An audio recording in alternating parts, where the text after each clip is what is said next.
Hello guys, ayan na nga, ito po yung pusa namin at meron po siyang sakit. Ayan po yung kanyang tenga oh.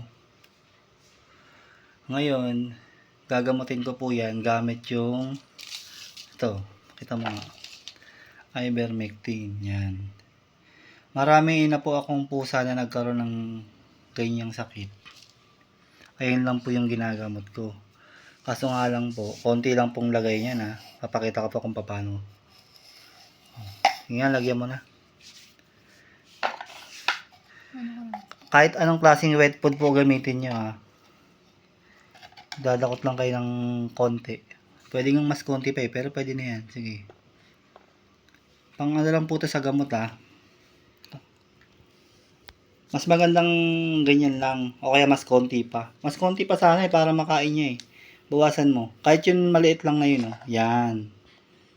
Yan lang. Yan. Diyan mo yan yung gamot. Budbudan mo ng konti lang.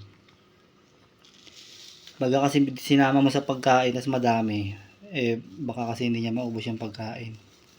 Yan, ganyan lang ka, ganyan lang ka konti. 7 days mong gagawin yan. Tapos, pwedeng every morning, o kaya every night. Basta isang beses lang, bahala ka na kung anong oras ang ano mo. Ang gusto mong oras ng painom, at pakain. Pakain mo na.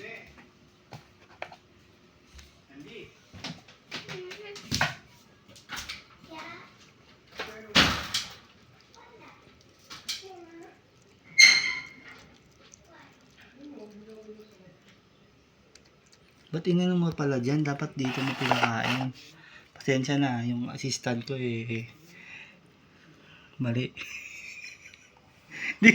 Hindi ko rin nasabi. Tsara naman niya yan Hindi ko rin nasabi May tao kasing dumating Ayan yan. Tignan nyo po yung Ayan Tignan nyo. Ngayon papakainin na namin siya. Yung talagang pagkain niya.